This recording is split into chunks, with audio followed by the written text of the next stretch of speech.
الحمد للہ رب العالمین والصلاة والسلام علی سید الانبیاء والمرسلین وعلی آلہ واصحابہ اجمعین الی یوم الدین۔ الحمدللہ آج 20 جون 2021 کو سنڈے کے دن ہم روٹین کی قرآن کلاس سے ہٹ کے ایک اسپیشل کرنٹ افیئر کو ڈسکس کرنے جا رہے ہیں، جس کی وجہ سے ہماری پوری پاکستانی قوم بالخصوص اور باقی مسلم دنیا بالعموم اس وقت سکتے کے عالم میں، اور میرے خیال ہے پاکستانی تاریخ میں چند بڑے سکینڈلز میں سے یہ ایک سکینڈل ہے، جس میں لاہور کے ایک دیوبندی مفتی عزیز الرحمان دامت برکاتہم عالیہ، وہ ابھی بھی ان کے ساتھ وہ لکھ رہے ہیں، تو میں نے اس کو جو ہے صرف کوٹ ان کوٹ کیا۔ انہوں نے ایک 20 سال کے باریش نوجوان کے ساتھ منہ کالا کیا ہے، جس کی ویڈیوز کئی ایک ویڈیوز منظر عام پہ آ چکی ہیں، اور افسوس کی بات ہے کہ یہ وہ عالم دین ہے جو کچھ عرصہ پہلے تک تحفظ ناموس رسالت صلی اللہ علیہ وآلہ وسلم کے پلیٹ فارم پہ تقریر کرتے ہوئے نظر آ رہے تھے، اور نبی صلی اللہ علیہ وآلہ وسلم کے مبارک دین کی حدود کو انہوں نے جس طریقے سے اعتراض کیا، وہ میرا خیال ہے پوری پاکستانی قوم کے لیے ایک شرم کا مقام ہے، خصوصاً علماء دین کے لیے۔ ہمارے ریاستی اداروں کی کوشش سے الحمدللہ اس اسٹوڈنٹ کو جس کے ساتھ وہ اس کا استحصال کر رہے تھے، اس کو آمادہ کر کے ریاستی اداروں نے FIR کٹوائی، اس کو انکریج کیا، کیونکہ اسے قتل کی دھمکیاں بھی مل رہی تھی، اور اس کے بعد آج ہی صبح کے وقت رپورٹ آئی ہے کہ مفتی صاحب کو گرفتار کر لیا گیا ہے۔ چلیں شکر ہے، اب یہ معاملات آگے بھی چلیں تاکہ ان کو نشان عبرت بنا کے باقیوں کے لیے ڈیٹرنس ہو جائے انشاءاللہ تعالی۔ آپ کو یاد ہوگا کہ آلموسٹ آج سے 5 سال پہلے جولائی 2016 کے اندر عبدالستار عیدی رحمہ اللہ تعالیٰ کے حوالے سے مفتی زر ولی رحمہ اللہ تعالیٰ، اب دونوں فوت ہو چکے ہیں، اللہ کے پاس جا چکے ہیں، انہوں نے ایک بڑی گندی سٹیٹمنٹ دی تھی کہ یہ جو عبدالستار عیدی صاحب آؤٹ آف ویڈ لاک جو بچے پیدا ہوتے ہیں، میں کوڈ ورڈز میں بات کر رہا ہوں، یا جو لاوارث بچے مختلف جگہوں پہ لوگ پھینک جاتے ہیں، ان کے لیے جو انہوں نے جھولے لگائے ہوئے ہیں، تو بیسیکلی یہ بدکاری کو پروموٹ کر رہے ہیں، نہ ان بچوں کو پالیں اور نہ بدکاری پروموٹ ہو۔ تو میں نے اس پہ اینٹی وینم کے طور پر، الزامی جواب کے طور پر، جسے میں پنجابی میں کہتا ہوں پھکی، ایک بات کی تھی کہ اگر آپ کی یہ ڈاکٹرن مان لی جائے، حالانکہ ان بچوں کا تو کوئی قصور نہیں ہے جو آؤٹ آف ویڈ لاک پیدا ہوئے ہیں، تو کیا انہیں قتل کر دیا جائے گا؟ نعوذ باللہ۔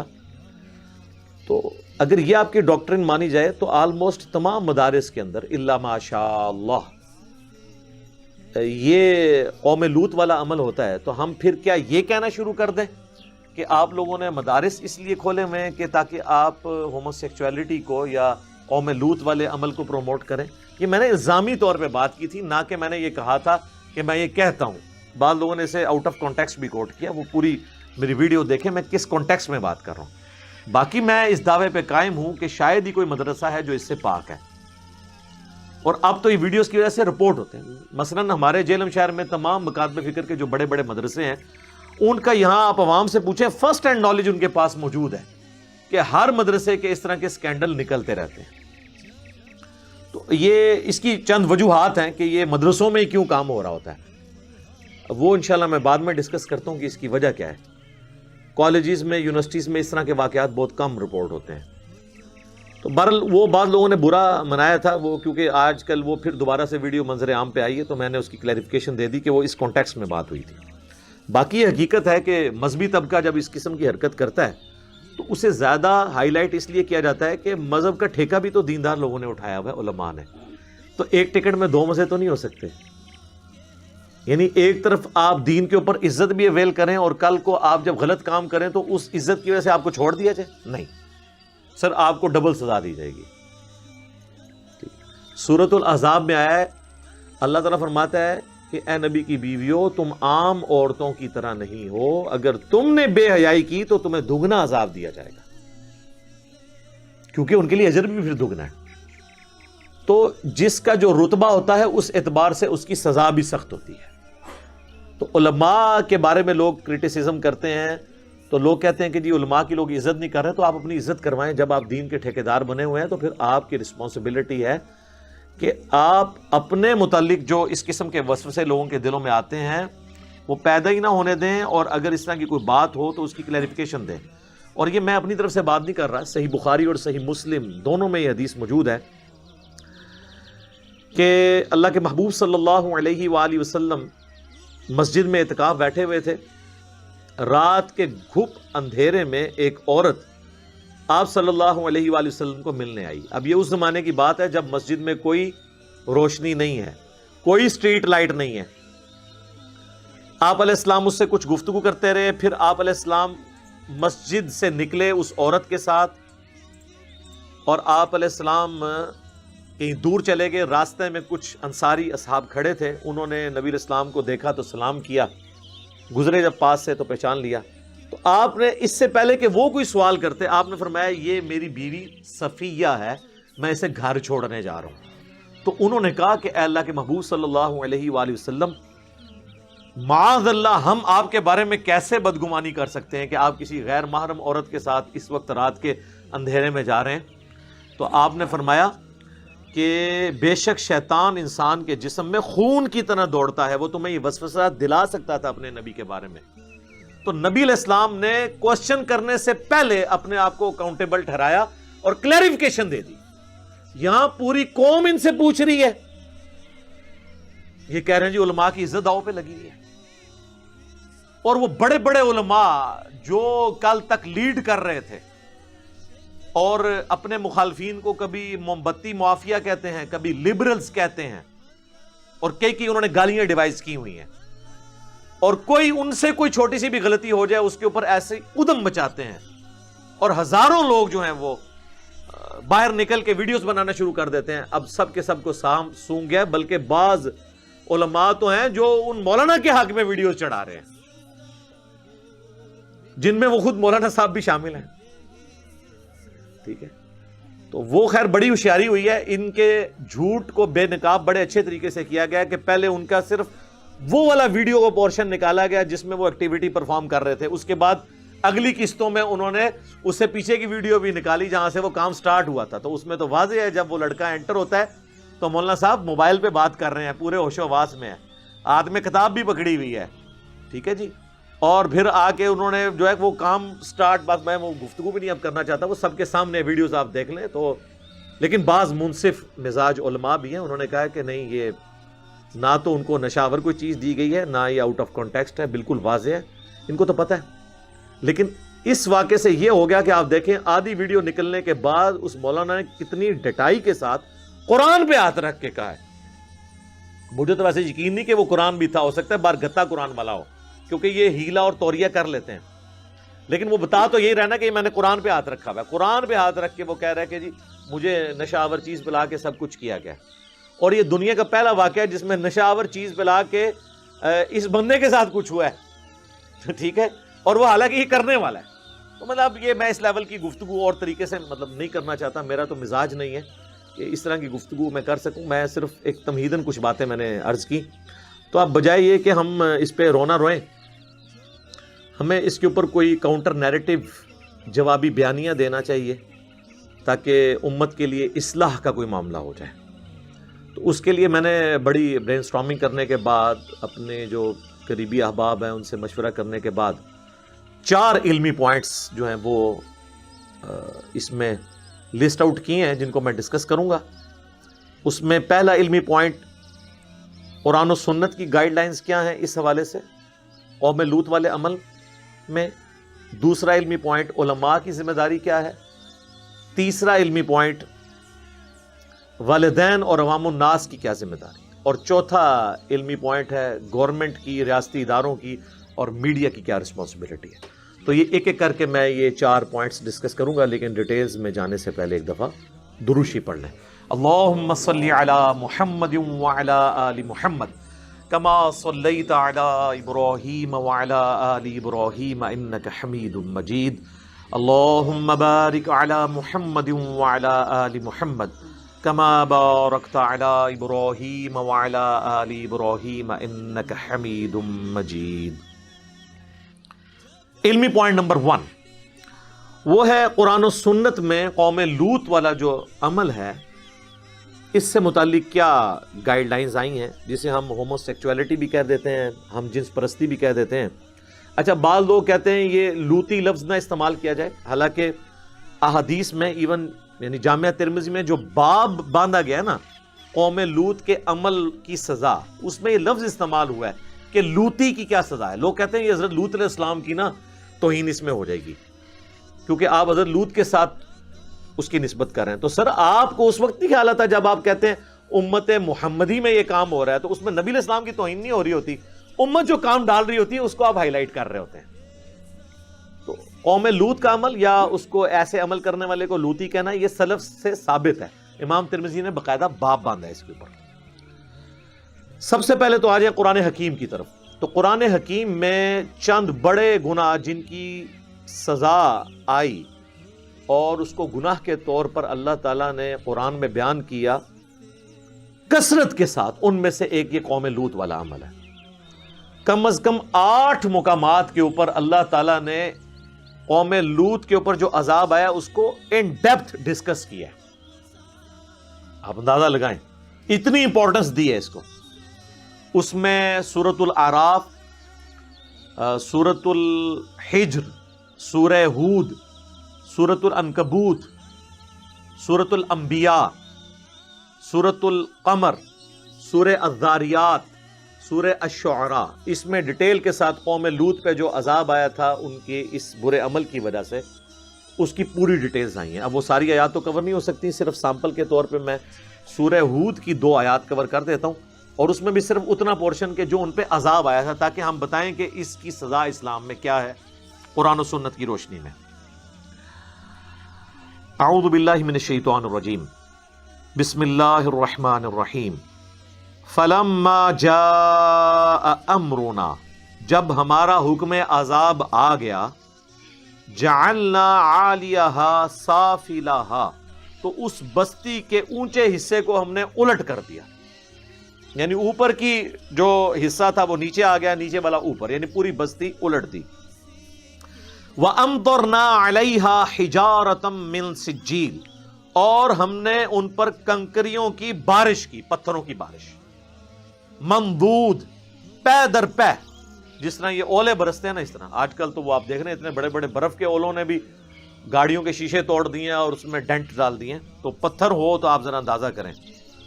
مصومتن عند ربک، جو نشان زدہ تھے اپنے رب کی طرف سے، یعنی اس پہ نشان تھا کہ یہ فلاں کو جا کے لگنا ہے، یہ کنکر فلاں کے نام کا ہے، یہ گولی فلاں کے نام کی ہے، اللہ تعالیٰ نے اس کے اوپر پوری کیلکولیشن کی ہوئی۔ وما ہی من الظالمین ببعید، اور یہ عذاب ان ظالموں سے کچھ دور نہیں تھا۔ ایک ترجمہ تو یہ بنتا ہے، اور ایک ترجمہ یہ کہ یہ جو ظالموں کی بستی ہے یا جو نبی علیہ السلام کے مخالفین ہیں، وہ اس بستی کو یہ ظالم لوگ اس بستی کو آبزرو کر سکتے ہیں۔ صدوم کی بستی جو بحر مردار ڈیڈ سی کے کنارے پہ ہے، وہ کوئی زیادہ دور نہیں ہے۔ اپنے سفر شام میں یہ لوگ تجارت کرتے ہوئے جب جاتے تھے تو اس بستی کے حالات و واقعات دیکھ سکتے ہیں، بلکہ آپ کو ویڈیوز میں ملیں گے کہ ان کی وہ آلموسٹ لاشیں اسی طریقے سے فاسلز بن گئی ہوئی ہیں جو اللہ کا عذاب ان کے اوپر آیا تھا۔ اس کے لیے کوئی ٹیکنیکل ریزن ضرور ہوگی، یعنی وہ کہتے ہیں جی آتش فشاں پھٹ گیا تھا اور اس میں سے پتھر نکلے ان پہ پڑے۔ ظاہر ہے اللہ تعالیٰ نے کوئی ضروری نہیں ہوتا کہ کوئی غیبی کام کریں، وہ اسباب بنا دیتا ہے۔ جیسے سمندر میں غرق کر دیا فرعونیوں کو، تو وہاں پہ بھی آتش فشاں کو اللہ نے حکم دیا کہ ہاں بھی اگل دے اور ہر بندے کے سر کے اوپر جا کے اس کے حصے کا پتھر لگے۔ وہ اس کی کوئی بھی ریزن ہو سکتی ہے، بہرحال اللہ کی طرف سے وہ عذاب آیا۔ اللہم احسن عاقبتنا فی الامور کلہا واجرنا من خزی الدنیا وعذاب الآخرہ، آمین۔ اب ان آیات کی روشنی میں سزا یہ ہوئی کہ ایسے عمل کرنے والوں کو اللہ نے بلندی سے پھینکا اور پھر ان پر پتھروں کی بارش کر کے انہیں ہلاک کر دیا۔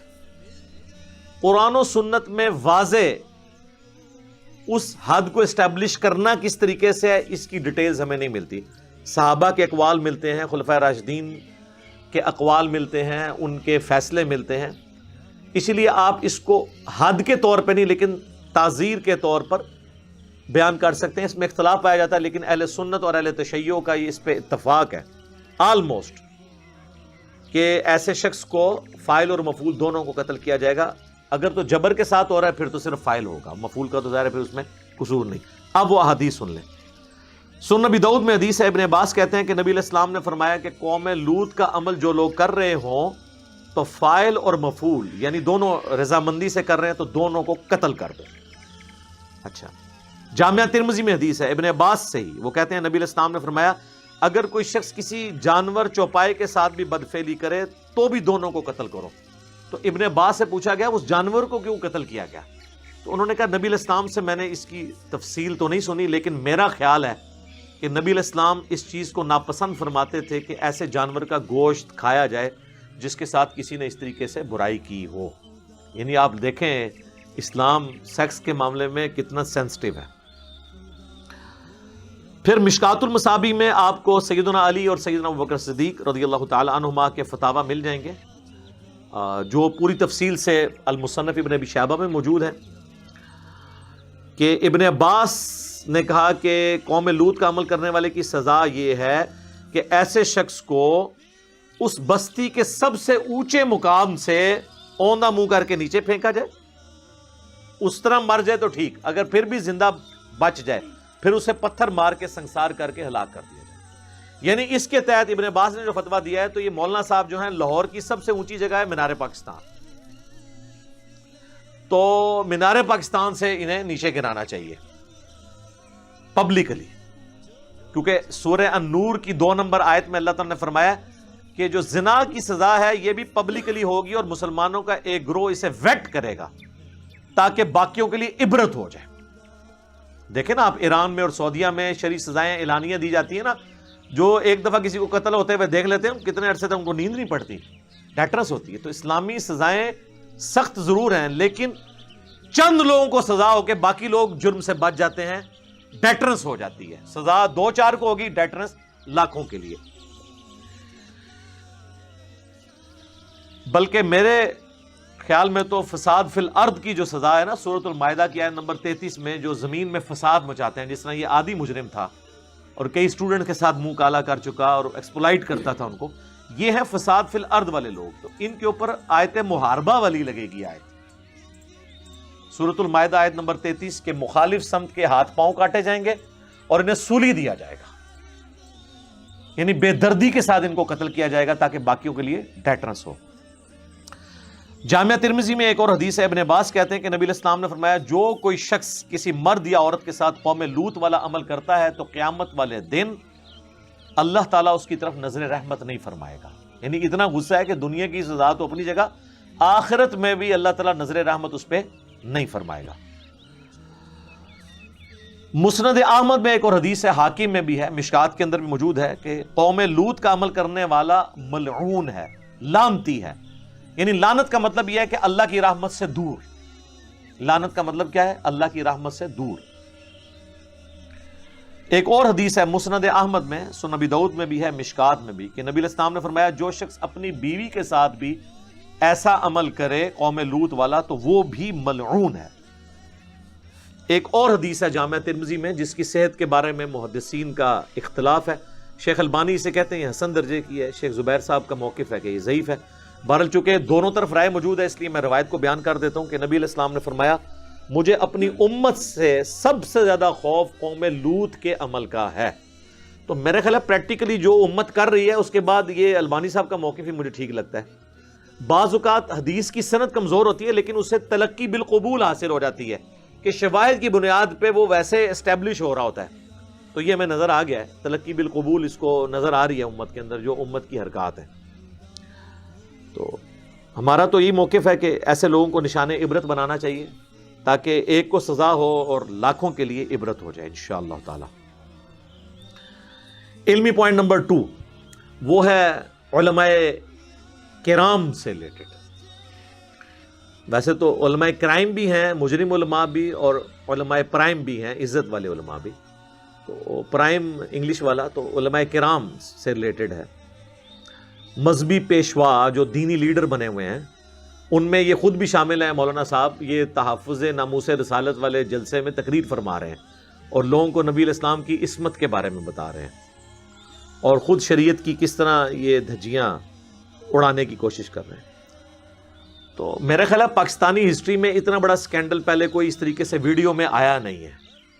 تو اگر ہمارے بڑے بڑے علماء اب بھی مجرمانہ خاموشی اختیار کریں گے یہ کہہ کے کہ جی اگر ہم اس پہ بات کی تو اس واقعے کو مشہوری مل جائے گی, یہ سب سے بڑا ٹوٹکا ہوتا ہے اور کسی حد تک جسٹیفائی ہوتا ہے. میں بھی اس حق میں ہوں کہ جو فتنہ ہزاروں تک ہے اسے ملینز تک نہیں پہنچانا چاہیے, لیکن جو فتنہ ملینز آف لوگوں تک ویڈیوز کے ذریعے پہنچ چکا ہے اب مولوی کس چیز کے انتظار میں ہے کہ وہ خاموش ہیں, تو ہم یہی سمجھیں گے کہ آپ کی یہ خاموشی مجرمانہ ہے. اور ہمیں تو وسوسہ یہ آتا ہے کہ شاید آپ کو یہ ڈر ہے کہ آپ کی کوئی فائل نہ کھول لے نام لیے بغیر. تو اب اس گفتگو کو یہیں پہ فل سٹاپ لگائیں. اس کو آپ نے آنے والی ہستیوں کے ساتھ لیٹ نہیں کرنا جن لوگوں کے میں نام لینے لگا ہوں. دیکھیں اس وقت میں سمجھتا ہوں پاکستان میں جو ٹاپ آف لسٹ علماء ہیں, جس طرح دیوبند میں مولانا تقی عثمانی صاحب ہیں اور بریلویوں میں مفتی منیب الرحمان صاحب ہیں, اہل حدیث میں ساجد میر صاحب ہیں, اہل تشیع میں ساجد نقوی صاحب ہیں, اور صوفیاء میں آپ کہہ لیں الیاس قادری صاحب ہیں, ڈاکٹر طاہر القادری صاحب ہیں, اور اس امت کے جو اجماعی پیشوا ہیں مولانا طارق جمیل صاحب, ٹھیک ہے, اور اس قوم کے اجتماعی سیاسی رہنما مولانا فضل الرحمان صاحب جن کی جماعت کے خود مولانا صاحب ہیں. ان سب کو آ کے فرنٹ سے لیڈ کر کے خود بیان دینا ہوگا. مجرمانہ خاموشی نہیں اختیار کی جا سکتی. یہ آپ پلی نہیں لے سکتے کہ جی ہمارے بولنے سے معاملہ پھیلے گا. سر اتنا پھیل چکا ہے کہ اب اس کو آپ نے سنبھالنا ہے. بول کے ہونا تو چاہیے تھا آپ لوگ خود ایف آئی آر کٹواتے. کہتے ہیں جی ہم نے وہ اس کو فارغ کر دیا وہاں سے, وفاق المدارس سے اس مدرسے کی ڈگری کو کینسل کر رہے ہیں, مولانا کو فارغ کر رہے ہیں, تو آپ کی ذمہ داری ختم ہوگی. اور کر رہے بھی کب ہے؟ جب ویڈیو نکلی ہے, جب وہ بچہ آ کے ان کے محتمم کو شکایتیں لگاتا تھا یہ اس کو ڈانٹتے تھے, اس کے ماں باپ بھی اس کو ڈانٹتے تھے. ویڈیو تو یہ 1.5 سال پرانی ہے, نکلی اب ہے. میرا معصومانہ سوال ہے کہ اسی مدرسے سے یہ مولانا صاحب کوئی پیسے میں ان کے چندے میں خورد بدھ کر جاتا اور لاکھوں کا ان کو چونا لگا جاتا, تو پھر بھی انہوں نے یہ کہنا تھا جی ہم نے اس کو فارغ کر دیا. انہوں نے جناب پکڑ کے اس کو جیل میں دینا تھا اور کہنا تھا جی کڈو پیسے ساڈے. تو جہاں مال کی باری آئی وہاں پہ تو آپ جو ہے وہ اس کو خود ایف آئی آر کٹواتے, اور جہاں دین کا نقصان ہو رہا ہے وہ کہہ رہے ہیں ہم نے فارغ کر دیا, بس ہماری یہی ذمہ داری تھی. اس سے اگلی بات یہ جو محتمم صاحب کہہ رہے ہیں کہ ہم نے فارغ کر دیا, ان کے اپنے بچے کے ساتھ یہ کچھ ہوا ہوتا تو یہ مدعی نہ بنتے. ویسے تو کہتے ہیں ماشاءاللہ جی استاد جو ہے وہ روحانی باپ ہوتا ہے, تو باپ بنو نا بھائی, بنو نا باپ. تم نے نہیں نا باپ بننے کا ثبوت دیا اور کہا جی میں نے فارغ کر دیا. فارغ کرنے سے کیا ہوگا؟ اگر تمہارا یہ اپنا بیٹا ہوتا یا تمہیں مالی نقصان پہنچا کے مفتی صاحب جاتے تو پھر آپ لوگوں نے ایف آئی آر کٹوانی تھی. تو اب چونکہ آپ فرنٹ سے لیڈ نہیں کر رہے تو لہٰذا پھر وہ لوگ جن کو آپ اپنے مخالفین کہتے ہیں یا لبرلز کہتے ہیں یا موم بتی مافیا کہتے ہیں, کبھی کچھ کہتے ہیں کبھی کچھ کہتے ہیں, تو سر وہ تو پھر جسٹیفائی ہیں. کل تک آپ لوگ مسجد کے باہر بھی کوئی چھوٹی سی شوٹنگ کر دے, جس کا ہم بھی غلط سمجھتے ہیں, کہیں مسجد کے اندر کوئی ڈرامہ شوٹ ہو جائے جس میں کوئی اس طریقے سے کچھ زیادہ بڑا ایشو بھی نہ ہو, تو اس کے اوپر آپ کہتے ہیں مسجد کے تقدس پامال ہو گیا. تو سر مسجد جڑا تسی کام چک کے رکھ دیو, اور مسجد محتمم جو اس طرح کے کام کرتے ہیں, اللہ معافی دے, یقین کریں عام بندے تو یہ جو جنازے والی چارپائی ہے نا جو مسجد میں رکھی ہوتی ہے اس کو دیکھ کے بھی خوف کھاتے ہیں. اور جو علماء سو ہیں, میں علماء حق کی بات نہیں کر رہا, وہ تو اس چارپائی کے اوپر کام ڈال دیتے ہیں اور اس چیز کو کوئی برائی نہیں سمجھتے. یعنی ہم خود یعنی کئی ایسے لوگوں کو جانتے ہیں, یعنی جیلم میں تو بہت واقعات ہیں. میں چونکہ اس کو اب وہ رنگ نہیں دینا چاہتا, ورنہ میں آپ کو کئی ایک واقعات بتاتا کہ کیا کچھ ہوتا ہے ادھر, لیکن ہمیں اس سے کوئی انٹرسٹ نہیں. ہم اس وقت اس ایشو کو ڈسکس کرنا چاہ رہے ہیں جو اصل ہمارا مسئلہ ہے. دوسری طرف آپ دیکھیں ان علماء نے پیرلل میں عدالتیں بنائی ہوئی ہیں, شرعی عدالتیں کئی مدرسوں میں قائم ہیں جہاں نکاح طلاق کے وہ عدالتی فیصلے کرتے ہیں. حالانکہ پاکستان کی جوڈیشری کے ہوتے ہوئے یہ ان کو اتھارٹی نہیں ہے، لیکن وہ کہتے ہیں چونکہ ہمارے جوڈیشری کے قوانین جو ہیں کہ یہ قرآن و سنت کے خلاف ہیں، لہٰذا ہم نے جب تک خلافت کا نظام نہیں ہوتا تو ہم اپنے مدرسے میں پیرلل شرعی عدالتیں بنائی ہوئی ہیں۔ تو سر وہ شرعی عدالتیں کہاں مر گئی ہیں؟ اس مولانا کے اوپر وہ والی سزا کیوں نہیں نافذ کرتے جو اہل سنت اور اہل تشیع کے ہاں کامن ہے کہ بلندی سے گرایا جائے اور سنسار کر کے ہلاک کر دیا جائے، جو میں پہلے ڈسکس کر چکا ہوں۔ تو سر آئیں نا، ایکٹیویٹ کریں نا اپنی شرعی عدالتوں کو۔ میرا خیال ہے اس لیے نہیں کر رہے، اللہ کرے یہ خیال غلط ہو، کہ ان کو ڈر ہے کہ اگلا نمبر ہمارا ہی لگا ہوا ہے۔ ہاں ظاہر ہے کہ یہ کہتے ہیں جی جس مدرسے میں وہ پڑھا رہا تھا اس مدرسے کی ڈگری ہم نے ختم کر دی۔ نہیں سر، اس مدرسے کی ڈگری بھی ختم کریں جہاں سے یہ مولانا خود پڑھا ہوا ہے۔ جی ہاں ظاہر ہے یہ تو وہاں سے ایکسپرٹ طریقے سیکھ کے آیا نا جو اس نے آگے ٹرانسفر کیے ہیں، تو یہ تو پوری چین بنے گی۔ یہ کہتے ہیں نا وہ ہماری سنت چلتی ہے، استاد کا استاد ہوتا ہے، پھر اس کا استاد ہوتا ہے، پھر اس کا استاد ہوتا ہے۔ کتنے فخر نال ایک ایک نادا گڑاندے نے، اس نے اس سے پڑھا، اس نے اس سے پڑھا، ہماری چین نبی علیہ السلام تک پہنچتی ہے۔ تو نبی علیہ السلام تک کہاں سے چین پہنچنی؟ یہ آپ کی جو علماء کی لسٹ ہے اس میں تو آپ کی چین ہی فارغ ہو جائیں گی۔ اس طرح کے کرتوت کرنے والے لوگ نکل آئیں گے کہ جن کی قیامت تک شہادت بھی قبول نہیں کی جائے گی، تو ان کی ڈگریاں کہاں سے؟ تو ساری ڈگریاں بھائی جی ڈاؤٹ فل ہو گئی ہیں، سب چیک کراؤ، ٹھیک ہوگا جی۔ تو لیڈرشپ پہ آنے کا شوق ہے اور مسلط کا شکار ہوتے ہیں۔ میں یہاں پہ وہی حدیث دوبارہ ریپیٹ کروں گا کہ بخاری اور مسلم دونوں میں حدیث ہے، نبی علیہ السلام مسجد میں اعتکاف بیٹھے ہوئے تھے، آپ صلی اللہ علیہ وآلہ وسلم، ان سے بڑا تو کوئی مذہبی پیشوا نہیں ہے۔ اگر وہ اپنے آپ کو اکاؤنٹیبل ٹھہرائے ہوئے ہیں تو سر تواڈی کے اوقات ہے۔ آپ رات کے گپ اندھیرے میں، اس زمانے میں جب کوئی اسٹریٹ لائٹ نہیں، مسجد میں کوئی روشنی نہیں ہے، ایک عورت سے کافی دیر گفتگو کرتے رہے، پھر اس عورت کے ساتھ مسجد سے نکلے اور راستے میں چوراہے پہ کچھ انصاری نوجوان کھڑے تھے، آپ نے خود ان کو بتایا کہ یہ میری بیوی ہے۔ تو انہوں نے کہا معاذ اللہ یا رسول اللہ، ہم آپ کے بارے میں کیسے بدگمانی کریں گے کہ آپ اس وقت کسی غیر محرم عورت کے ساتھ ہیں؟ تو آپ نے فرمایا بے شک شیطان انسان کے جسم میں خون کی طرح دوڑتا ہے، تو اس لیے میں نے اس کو کلیریفائی کیا۔ ذرا نبی کے بارے میں بدگمانی کرتے تو کافر ہی ہو جاتے۔ تو فرمایا یہ میری بیوی صفیہ ہے، میں اسے گھر تک چھوڑنے گیا ہوں، لہٰذا اعتکاف میں کسی کو کوئی بیوی ملنے آئے تو وہ اپنی بیوی کو گھر تک چھوڑنے کے لیے جا سکتا ہے۔ اس سے یہ مسئلہ بھی پتہ چلا۔ دوسرا یہ کہ مذہبی پیشواؤں کا کام ہے کہ وہ خود کلیریفیکیشن دیں، بجائے کہ آپ سے کلیریفیکیشن مانگیں اور آپ جھوٹا قرآن اٹھا کے اس سے مکر جائیں، اور کئی علماء کہ آپ کی فیور میں کلپ بنانے شروع کر دیں اور الٹا سارا مدعا ڈال دیں اس اسٹوڈنٹ کے اوپر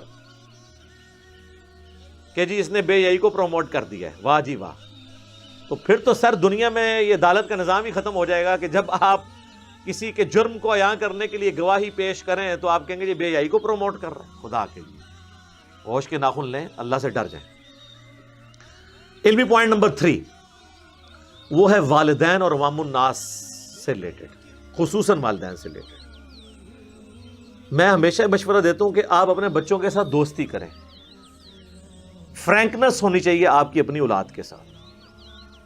ہمارا بلٹ اپ جس معاشرے میں ہوا ہے اس میں تو یعنی باپ کی تو بالکل فرینکنس ہوتی ہی نہیں ہے اولاد کے ساتھ، رسپیکٹ کا اتنا درجہ وہ رکھا جاتا ہے۔ ماں کے ساتھ وہ فرینک ہوتے ہیں لیکن اس طرح کے مسئلے ماؤں کو بھی نہیں بتا سکتے جب تک باپ کے ساتھ دوستی نہ ہو۔ تو ہمارا کام ہے ہم اپنے بچوں سے دوستی کریں تاکہ وہ ہر چیز آپ کے ساتھ شیئر کریں، ان کی ایکٹیویٹیز کے اوپر نظر رکھیں، ان کے ساتھ دوستوں کی طرح بیہیو کریں۔ وہ ہر چیز آپ کے ساتھ جب شیئر کریں گے تو اس قسم کی کوئی ایکٹیویٹی ہوگی تو وہ پتہ چل جائے گی۔ یہاں پہ بھی دیکھیں یہ لڑکا جو ہے اس نے اپنے باپ کو بتایا تو اس نے کہا جی آپ علماء کے کیسے ہی کر سکتے ہیں۔ یہ دیکھیں تقدس کے کس قدر انہوں نے نا مطلب لبادے اوڑے ہوئے ہیں، یہ بھی آپ اتار پھینکے، ٹھیک ہے؟ اللہ معافی دے، آپ کو پتہ ہی نہیں کہ کیا کچھ آپ کے ساتھ ہو رہا ہے۔ تو فرینکنس کریں۔ پھر آپ کی اپنے بچوں پہ نظر ہونی چاہیے کہ ان کی دوستیاں اپنے ہم عمر بچوں کے ساتھ ہونی چاہیے، یہ ضروری ہے۔ ان سے بڑی عمر کے بچے نہ ہو، چھوٹی عمر کے بچے نہ ہو۔ بڑے تو ان کو ایجوکیٹ کر دیں گے، اپنی ہم عمر کے بچے جو ہیں ان میں اتنے زیادہ ایشوز نہیں آتے، یہ چیز بھی ضروری ہے۔ اور کوشش کریں کہ بچوں کو ایسے مدارس میں داخل کروائیں جہاں شام کے وقت آپ بچوں کو گھر لیں آئیں، جسے ڈے اسکالر کہا جاتا ہے۔ بورڈر نہ رکھیں، یعنی وہ ہاسٹل میں نہ رہیں۔ تو اس کے لیے یعنی مجھے سمجھ نہیں آتی ہے کہ گلگت کے بچے جہلم میں پڑھ رہے ہیں، جہلم کے بچے کراچی میں پڑھ رہے ہیں، کراچی کے بچے جہلم میں پڑھ رہے ہیں۔ کیوں بھائی؟ اس کے پیچھے صرف ایک وجہ ہے، ماں باپ غریب ہوتے ہیں، وہ دوسرے علاقوں میں اس لیے جمع کرواتے ہیں تاکہ وہاں ان کی 2 وقت کی روٹی بچوں کی پوری ہو جائے گی، ورنہ اگر اپنے شہر میں داخل کرائیں گے تو وہ محتمم کہے گا کہ جناب یہ بچے آپ لوگ شام کے وقت گھر لے جاؤ، کھلانے پلانے کے ان کے پاس پیسے نہیں، پھر مجبوراً وہ دوسرے علاقوں میں کرواتے ہیں. تو یہ چیز کو بھی دیکھنے کی ضرورت ہے. آپ اپنے علاقے میں کرائیں. 1 لاکھ سے زیادہ مدارس ہیں پاکستان میں اس وقت، چپے چپے پہ مدرسے بنے ہوئے ہیں. تو کیا ضرورت ہے کہ آپ بچوں کو ضروری بورڈنگ سسٹم میں ڈالیں گے کہ ہاسٹل میں رہیں؟ اور مدارس کے ہاسٹل بہت زیادہ خطرناک ہے. اس کی وجہ یہ ہے کہ مدارس آپ سمجھ لیں اپنی نوعیت کی وہ واحد جگہ ہیں جہاں پہ ٹیچرز کا انٹریکشن ہوتا ہے بچوں کے ساتھ. کالجز یونیورسٹیز کے اندر ٹیچرز کا انٹریکشن نہیں ہوتا بچوں کے ساتھ، وہ صرف کلاس کی حد تک ہوتا ہے. اسی لیے وہاں ہراسمنٹ کے جتنے واقعات آپ کو ملتے ہیں نا ٹیچرز کے ساتھ، وہ اپنے آفس کے کمروں تک ہوتا ہے. ونس جب چھٹی کر کے بچہ گھر چلا جاتا ہے تو یہ نہیں ہوتا کہ ٹیچر ہاسٹل میں اس کے بعد پہنچے. لیکن یہاں کیا ہوتا ہے کہ چھٹی کے بعد بچوں سے خدمات لے رہے ہوتے ہیں ٹیچرز. وہ تو ہر وقت 24 گھنٹے ان کی خدمت کے لیے تیار ہوتے ہیں بچے. یہ وجہ ہے کہ مدرسوں میں یہ کام زیادہ ہوتے ہیں اور کالج یونیورسٹیز میں کم ہوتے ہیں. میں یہ نہیں کہہ رہا وہاں پہ نہیں ہوتے، وہاں پہ بھی ہوتے ہیں. ہمارے کئی ادارے ہیں جن کے ہاسٹلز میں یہ سارے کام ہو رہے ہوتے ہیں، ہمیں سب پتہ ہے. لیکن ان کو ہم اس لیے زیادہ کہتے ہیں کہ یہاں پہ ریشو بھی زیادہ ہے، اور دوسرا یہ دین کے ٹھیکیدار بھی ہیں. تو سر جب ٹھیکہ لیا تو ایک ٹکٹ میں 2 مزے نہیں ہوں گے کہ عزت دیندار والی ویل کریں. جب آپ برا کام کریں گے تو پھر آپ کے اوپر گرفت بھی زیادہ ہوگی، جو سورۃ الاحزاب میں ہے کہ اے نبی کی بیوی ہو، تم عام عورتوں کی طرح نہیں ہو، اگر تم نے بے حیائی کی تو تمہیں دگنا عذاب دیا جائے گا. تو اے علماء تم عام لوگوں کی طرح نہیں ہو، تم زمین پہ خدائی کلیم کیے ہوئے ہو اپنے زوم میں. تو جب تم اس طریقے سے بدنام ہوگے تو پھر تمہاری ذلت بھی وہی والی ہوگی جو جھوٹے خداؤں کی ہوتی ہے، جیسا کہ فرعون کی ہوئی. یہ ذہن میں رکھو. یہ قرآن کی آیات نہیں ہے، یہ میں نے اس میں سے ڈیڈکٹ کیا ہے. اجتہاد کہتے ہیں نا، اجتہاد. جی ہم نے اجتہاد کیا ہے اور آپ کو یہ مسئلہ بتایا ہے کہ دین میں اس طرح کی چیزوں کے بارے میں سینسٹیو اگر آپ ہوتے ہیں تو آپ یہ سمجھیں کہ آپ کے اوپر ذمہ داری کتنی ہے. تو اس لیے زیادہ سینسٹیو ہونے کی ضرورت نہیں ہے. جو آپ کرتوت کر رہے ہوتے ہیں تو اس وقت یہ سوچا کریں نا کہ آپ یہ کیا کرنے جا رہے ہیں. اور والدین کو میں ایک اور نصیحت کروں گا کہ اپنے بچوں کے ٹیبز کے اوپر، لیپ ٹاپس پہ، ان کی جو موبائل فون ہے ان پہ بھی نظر رکھیں وہ کس قسم کی ویڈیوز دیکھتے ہیں. چھیننے سے کوئی مسئلہ حل نہیں ہونا. Forbidden fruits are always sweet. منع کیے گئے پھل ہمیشہ میٹھے ہوتے ہیں. منع کرنے سے کچھ نہیں ہونا. آپ ان کو چیزیں دیں لیکن لمیٹڈ ٹائم کے لیے، اور اس کے اوپر چیک رکھیں کہ وہ کیا دیکھتے ہیں. آپ اس کے آگے باندھ ہی نہیں سکتے. اب یہ جو سوشل میڈیا ہے اس کو آپ ڈائریکشن دیں گے تو وہ آپ نظر رکھیں. یہ کرنے کی ضرورت ہے. اور علماء کو خدا نہ مانیں. بچے کو شکایت کرتے ہیں فوراً اس کے اوپر رسپانس کریں، دیکھیں کہ کیا ہو رہا ہے. صحیح مسلم میں حدیث ہے، نبی علیہ السلام نے فرمایا اللہ تعالیٰ تمہاری شکلوں اور مال کو نہیں دیکھتا، دلوں اور اعمال کو دیکھتا ہے. اور آپ بوتھیوں سے دھوکہ کھا دیتے ہیں کہ اتنی نورانی شکل ہے. ٹھیک ہے، ابھی بھی کئی لوگ کہہ رہے ہیں جی 70 سال کے اتنے بزرگ ہیں، شکل دیکھیں وہ ایسے کیسے کر سکتے ہیں. دیکھو مطلب شکلوں سے پتہ چلنا ہے. سر جنہوں نے ہمیشہ دھوپ میں کوئی نوکری نہیں کی ہے، ایئر کنڈیشن ان کے کمروں میں لگے ہوئے ہیں، تو ہاتھ تو ان کے نرم نرم ہوں گے، انہوں نے کبھی مزدوری نہیں کی ہوئی ہے، تو چہرے تو نورانی ہو جائیں گے. آپ جائیں یہودیوں کو دیکھیں، ان کے چہرے کتنے، یعنی وہ رنگت صاف ہے، ضرورت سے زیادہ صاف ہے. تو رنگت پہ فیصلہ ہونا ہے. نبی علیہ السلام فرمایا اللہ تعالیٰ تمہاری شکلوں اور مال کو نہیں دیکھتا، دلوں اور اعمال کو دیکھتا ہے. تو کرتوت دیکھیں آپ ان کے. آپ پگڑی سے داڑھی سے دھوکہ نہ کھائے کسی کی. اس کے اوپر آپ کو چیک رکھنے کی ضرورت ہے. اور اکثر ماں باپ کی تو میں نے دیکھا عادت ہے، ان کو بچے شکایت لگائیں تو وہ اسے اگنور کر دیتے ہیں. نہیں. اور آپ یاد رکھیے 1-2 بار اگنور کریں گے آندہ بچے شکایت لگانی چھوڑ دیتے ہیں. وہ کہتے ہیں فائدہ ہی کوئی نہیں. وہ بچے ہوتے ہیں نا، ان کی وہی گرومنگ ہو جاتی ہے. تو نہیں، آپ خود بھی چیک رکھیں، اور اگر کوئی ایک بات ہے تو اس کو ڈیپ ڈگ کر کے فائنل کنکلوژن تک پہنچیں. آخری علمی پوائنٹ نمبر 4 وہ ہے گورنمنٹ سے ریلیٹڈ، میڈیا سے ریلیٹڈ، ریاستی اداروں سے ریلیٹڈ، کہ مدارس اور کالجز اور یونیورسٹیز میں سب کی بات کرتا ہوں، ان کے جو ہاسٹلز ہیں نا جی، ان کے اوپر کڑی نظر رکھیں. ایک علیحدہ سے ٹیم ہونی چاہیے جو وہاں پہ ان چیزوں کو آبزرو کرے. CCTV کیمرے تو ضرور لگے ہوئے ہونے چاہیے، اور اس کا آڈٹ ہونا چاہیے تاکہ آپ کو وہاں کی ایکٹیویٹیز کے اوپر نظر رہے. اور وہاں پہ آپ کمپلین کرنے کے لیے باکسز لگائیں، اور ان باکسز کے تالے ان ریاستی اداروں کے پاس ہونے چاہیے. وہ ریٹریو کریں تاکہ کوئی اسٹوڈنٹ کسی کی شکایت وہاں پہ ڈالتا ہے تو اسے یہ خطرہ نہ ہو کہ جس کی میں شکایت ڈال رہا ہوں اسی نے باکس کھولنا اور اس نے پڑھ لیا تو سب تو پہلے انہوں ہاسٹل تو باہر کٹے گا. انڈیپینڈنٹ ہونا چاہیے ادارہ جو اس طرح کی, آپ دیکھیں آپ کس قسم کی آپ کو رپورٹیں ملنی شروع ہو جائیں گی. اور وقتاً فوقتاً کالجز میں یونیورسٹیز میں باقاعدہ سیشنز ہوں جن میں اسٹوڈنٹس کو ایجوکیٹ کیا جائے ان کے رائٹس کے بارے میں کہ یہ. اور آپ کو پتہ ہے یہ پاکستان میں اب یہ قانون یہ ہے کہ اگر کوئی شخص یہ حرکت کرے گا تو پوری زندگی کے لیے جیل میں ہے. جی آپ ذرا امیجن کریں یہ کتنی بڑی سزا ہے.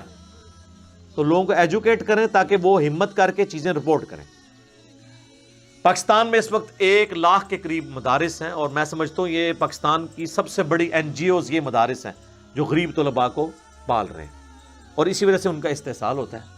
ماں باپ ایسی جگہوں پہ داخل کرواتے ہیں جہاں سے وہ ان کے ٹیچرز یہ نہ کہہ سکیں کہ ان کو شام کے وقت گھر واپس لے جائیں. اسی لیے آپ دیکھیں گے جیلم کے بچے کراچی پڑھ رہے ہیں, کراچی کے بچے جیلم پڑھ رہے ہیں, لاہور کے بچے گلگت پڑھ رہے ہیں, گلگت کے بچے لاہور میں پڑھ رہے ہیں. اپنے علاقوں میں ہوں گے تو وہ پھر لانا پڑے گا, وہ خرچہ اٹھا نہیں سکتے. تو گورنمنٹ کا کام ہے کہ یہ فوراً سے پہلے ایک پالیسی بنائے کہ جس علاقے میں مدرسہ موجود ہے اس علاقے کا بچہ کسی دوسرے علاقے میں جا کے نہیں داخلہ لے گا, الا یہ کہ کوئی ہائر اسٹڈی ہے وہ اویلیبل نہیں ہے. وہاں تک تو بچے ویسے ہی بہت میچور ہو جاتے ہیں. زیادہ تر بچوں نے تو یہ حفظ ناظرہ اور یہ کرنا ہوتا ہے, یہ سارے ہر جگہ مدارس اویلیبل ہیں. تو ڈے اسکالر ہوں یعنی روزانہ جائیں اور شام کو واپس گھر آ جائیں. بورڈر نہ ہو یعنی ہاسٹل میں نہ رہیں, بورڈنگ اوائڈ کریں. اور یہ گورنمنٹ کا کام ہے, گورنمنٹ یہ بہتر طریقے سے کر سکتی ہے.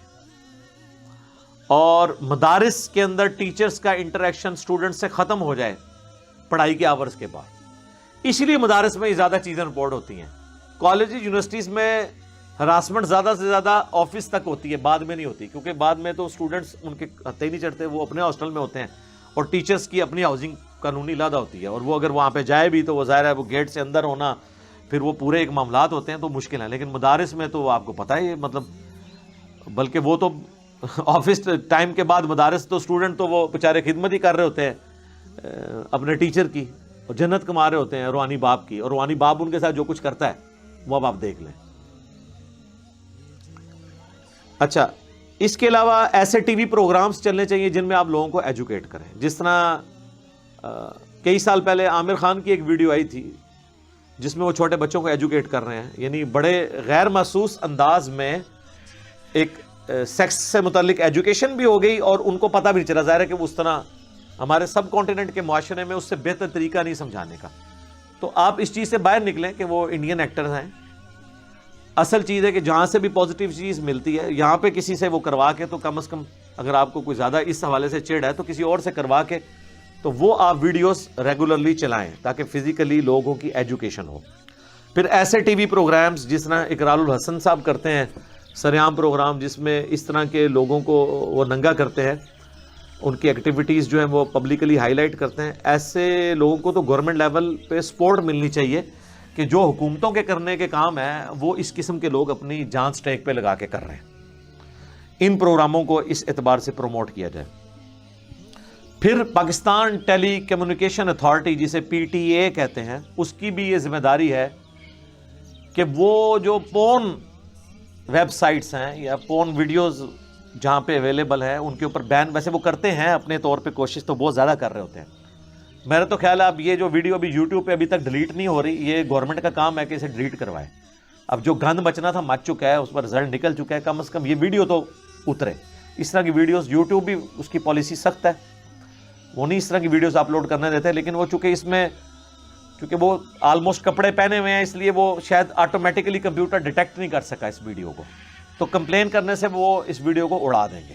تو اس قسم کی فوش ویڈیوز جو ہے نا یہ گورنمنٹ کا کام ہے کہ وہ اڑوائیں. اور آخری بات, اسلامی سزاؤں کو اسٹیبلش کریں. جو میں نے بتایا کہ اس کیس میں قرآن و سنت کے دلائل کی روشنی میں سزا یہ ہے کہ وہ علاقے کی سب سے اونچی بلڈنگ سے اس کو گرایا جائے گا, اور اگر زندہ بچ گیا تو پتھر مار مار کے اسے ہلاک کیا جائے تاکہ ایک کو سزا ہو, لاکھوں کے لیے ڈیٹرنس ہو جائے. اسلامی سزائیں اسٹیبلش کریں. اور ہم نے لرن کیا ہے, آپ یہ دیکھیں پاکستان میں دہشت گردی نہیں رکتی تھی, ایون ضرب عضب اور رد الفساد کے بعد بھی معاملات سیٹل اس وقت ہوئے جب پاکستان نے یورپین یونین کی پابندیوں کے باوجود پھانسی کی سزا کو اسٹیبلش کیا. ورنہ پہلے دہشت گردوں کو ہوتا تھا ہم پکڑے بھی گئے تو چونکہ پاکستان میں سسپینڈڈ تھی پھانسی کی سزا تو وہ کہتے تھے کل کبھی نہ کبھی تو چھوٹ جائیں گے, تو پھر فوجی عدالتیں بنائی گئی مجبوراً. اس کی بھی ویسے سنوائی ہو جاتی ہے سپریم کورٹ میں. میں تو فوجی عدالتوں کے خلاف ہوں. ہماری عام عدلیہ کو اتنا مضبوط ہونا چاہیے کہ وہ اس طرح کے ڈیسیژن لیں, کیونکہ بعض اوقات پھر غلط بھی کسی کو سزا ہو سکتی ہے. اس لیے انہوں نے اس کی اپیل سپریم کورٹ میں رکھی تھی اور سپریم کورٹ نے کئی پھانسی کی سزائیں فوجی عدالتوں کی سسپینڈ بھی کر دی ہیں شواہد ناکافی ہونے کی وجہ سے. تو بہرحال پھانسی کی سزا ہم نے پھر باقی رکھی ہے. آئے دن آپ سنتے ہیں آرمی چیف نے اتنے لوگوں کی پھانسی کے اوپر سگنیچر کر دیے, ٹی وی پہ چلتی خبر. تو آپ دیکھیں پھر کس طریقے سے دہشت گردی کنٹرول ہوئی ہے. تو یعنی ہم نے خود لرن کیا کہ اسلامی سزائیں ظالمانہ نہیں ہیں, بلکہ یہ ڈیٹرنس کے لیے ہے کہ چند ایک کو سزا ہوگی, باقی کو عبرت ہو جائے گی. کرائم ریٹ دنیا میں ایران اور سعودیہ میں سب سے کم کیوں ہے؟ وہاں پہ سزائیں اسٹیبلش ہیں. اب آپ دبئی کو دیکھیں جہاں پہ اس وقت آلموسٹ کرائم زیرو پہ آ گیا. دکان کھول کے آپ چلے جائیں, گاڑی میں چابی لگی ہوئی, کوئی آپ کی گاڑی نہیں لے کے جا سکتا. آپ بیگ وہاں پہ اوپن جگہ چھوڑ دیں, وہ دنیا کے کسی کونے میں لے جائے تو آ کے پولیس ریٹریو کر کے آپ کو دے گی. آپ ذرا لوگوں سے پوچھیں کہ کیا صورتحال ہے اس وقت دبئی کی, کوئی سوچ بھی نہیں سکتا کسی کو, کیونکہ وہاں پہ قانون کی حکمرانی ہے. یہاں پہ بھی آپ ایون انگلینڈ کے اندر آپ دیکھ لیں کتنی قانون کی حکمرانی ہو رہی ہوتی ہے. وہی لوگ پاکستان آتے ہیں تو قانون کی دھجیاں کہنا شروع کر دیتے ہیں. وہاں پہ تو جرمانے آپ اوپنلی پبلک پلیس کے اوپر کوئی ریپر پھینک دیں, اور یہاں پہ میں دیکھتا ہوں وہی لوگ پاکستان کی فلائٹس میں جب اتر رہے ہوتے ہیں تو وہ ایئرپورٹ کے اوپر ہی سگریٹ لگاتے ہیں اور ڈبی وہاں پہ پھینک دیتے ہیں. وہ کہتے ہیں ہمارا ملک ہے, ہمیں انہوں نے ڈسٹ بن بنایا ہوا ہے, ہمیں صرف اس لیے رکھا ہوا ہے کہ یہ جب مر کے ان کی لاشیں بدبودار یہاں پہ آئیں الا ماشاء اللہ تو ہم ان کے جنازے پڑھیں, یا یہ ہمارے ملکوں میں کبھی وزٹ کرنے کے لیے آئیں تو یہاں سے سستے کپڑے خرید کے اور یہ چیز لے جائیں, یا وہاں تو ان کو چونکہ سب لوگ جانتے ہیں یہاں سے رشتے کر کے کسی کی بچی ہتھیا کے لے جائیں, کسی کا بچہ ہتھیا کے لے, اس لیے ادھر آتے ہیں. الا ماشاء اللہ, میں سب کی نہیں بات کر رہا, عموماً ایسے ہوتا ہے. تو ان لوگوں کو اس ملک کے ساتھ کوئی غرض نہیں ہے, اس لیے آگے یہاں پہ قانون توڑ رہے ہوتے ہیں. اور وہاں پہ دیکھیں کس طرح پکے جو ہے نا وہ بونافائڈ قسم کے سٹیزن بنے ہوتے ہیں اس ملک کے. یہ سب ہم نے یعنی لبادے اوڑے میں. تو یہ کچھ باتیں تھیں جو میں نے ڈسکس کی. کوشش تو میں نے کی ہے کہ کوئی پوائنٹ مس نہ ہو. اگر میں نے کوئی اس میں کوئی چیز جان بوجھ کے کسی معاملے میں سکپ کر دی ہے تو ظاہر ہے کہ میں اس ایک خاص لمٹ کو کراس بھی نہیں کرنا چاہتا تھا. یعنی اب لوگ تو ایکسپیکٹ کر رہے ہوں گے کہ میں جناب اس واقعے کو اب بیان کروں کہ کیا ہوا تھا پھر کیا ہوا. اس سے وہ تسی تک لیا جو کچھ ہویا ہے, کام پہ گیا ان دسوں اگے کے کرنا ہے, اور آئندہ کے لیے یہ چیزیں نہ ہوں. تو میں نے کوشش کی ہے مختصر وقت کے اندر کہ اس مسئلے کو میں ایڈریس کر دوں. اللہ تعالیٰ سے دعا ہے جو حق بات میں نے کہی اللہ تعالیٰ ہمارے دلوں میں راسخ فرمائے.